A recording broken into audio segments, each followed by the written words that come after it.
Friends, ನಾವು ಹೊರಡ್ತಾ ಇದ್ದೀರಿ ದೇವಸ್ಥಾನಕ್ಕೆ. ಏನಕ್ಕೆ ಅಂದರೆ ನಮ್ಮ ಮಗಳದು ಇವತ್ತು ದೊಡ್ಡವಳದು ಬರ್ತ್ಡೇ ಇದೆ. ಎಲ್ಲರ ಆಶೀರ್ವಾದ ಮಾಡಿ, ಎಲ್ಲರೂ ಶುಭಾಶಯ ಹೇಳಿ. ನಿಮ್ಮ ಆಶೀರ್ವಾದ ನಮ್ಮ ಮಗಳ ಮೇಲೆ ಇರಲಿ, ಅದಕ್ಕೆ ದೇವರ ಆಶೀರ್ವಾದನೂ ಬೇಕು ಅಂತ ಆ ದೇವಸ್ಥಾನಕ್ಕೆ ಹೊರಡ್ತಾ ಇದ್ದೀರಿ. ದೇವಸ್ಥಾನ ನಿಮ್ಗೆ ಯಾರನ್ನ ಗೊತ್ತಿದ್ದರೆ ಕಮೆಂಟ್ ಮಾಡಿ, ಗೊತ್ತಿಲ್ಲ ಅಂದ್ರೂ ಕಮೆಂಟ್ ಮಾಡಿ. ನಮ್ಮೂರಿಗೆ ಇದು ತುಂಬಾ ಹತ್ರ, ಒಂದಿನದಲ್ಲಿ ಹೋಗಿ ಬರ್ಬೋದು. ಒಂದಿನ ಅಂದ್ರೂ ಮಧ್ಯಾಹ್ನ ಹೋದರೆ ಕೂಡ ಸಾಯಂಕಾಲ ಅಷ್ಟೊತ್ತಿಗೆ ಬರ್ಬೋದು. ತುಂಬ ಹತ್ರ ಇದೆ, ತುಂಬ ಚೆನ್ನಾಗಿದೆ ದೇವಸ್ಥಾನ. ಇದು ತುಂಬ ಫೇಮಸ್ ಆಗಿರೋ ದೇವಸ್ಥಾನ. ಇದಕ್ಕೆ ದೊಡ್ಡ ಕಥೆನೇ ಇದೆ.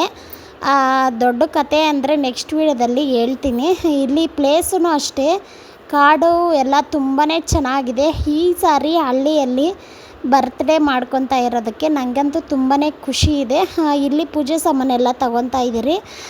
ದೀಪ ಲಿಂಗದ ಹತ್ರ, ದೊಡ್ಡ ಲಿಂಗದ ಹತ್ರ ಹಚ್ಚಬೇಕಂತೆ. ಅದಕ್ಕೋಸ್ಕರ ದೊಡ್ಡ ದೀಪ, 2 ತುಪ್ಪದ ದೀಪ ಕೊಡ್ತಾ ಇದ್ದಾರೆ. ನಮಗೂ ಗೊತ್ತಿರಲಿಲ್ಲ. ನಾನು ತುಂಬ ವರ್ಷನೇ ಆಗಿತ್ತು ಇಲ್ಲಿ ಬಂದು.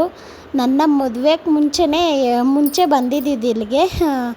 ಇದು ಹಬ್ಬದ ಟೈಮಲ್ಲಿ ಆದರೆ ತುಂಬಾ ರಶ್ ಇರುತ್ತೆ. ಇವಾಗ ಫ್ರೀ ಟೈಮ್ ಆಗಿದ್ದಕ್ಕೆ ಏನೋ ಗೊತ್ತಿಲ್ಲ, ಜನ ತುಂಬಾ ಕಡಿಮೆ ಇದ್ದಾರೆ. ಅಂದರೆ ಸಮ್ಮರಲ್ಲೂ ಜನ ಇದ್ದಾರೆ, ಇನ್ನೂ ಟೈಮ್ ಇದೆಯಲ್ಲ, ಇನ್ನೂ ಬರ್ತಾರೆ. ಆದರೆ ಇವತ್ತು ಮಾತ್ರ ತುಂಬ ಆರಾಮಾಗಿ ಫ್ರೀಯಾಗಿತ್ತು, ಜನ ಯಾರೂ ಜಾಸ್ತಿ ಇರಲಿಲ್ಲ.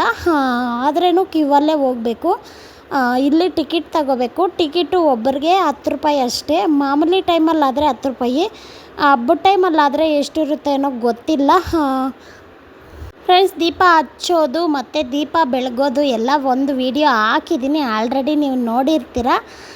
ತುಂಬ ಚೆನ್ನಾಗಿದೆ, ದೊಡ್ಡ ಲಿಂಗ. ಇದು ತುಂಬ ದಿನದಿಂದ ನಮ್ಮ ಮಕ್ಕಳು ನೋಡೇ ಇರಲಿಲ್ಲ. ನಮ್ಮ ಮಕ್ಕಳಿಗೆ ತೋರ್ಸೋಣ ಅಂದ್ಕೊಂಡಿದ್ದೆ, ಆದರೆ ಈ ಸಾರಿ ಮಾತ್ರ ಈ ಥರ ಟೈಮ್ ಸಿಕ್ತು. ಊರಿಗೆ ಬಂದಿದ್ರಿ ಹೆಂಗೂ ರಜೆಗಳಿಗೆ.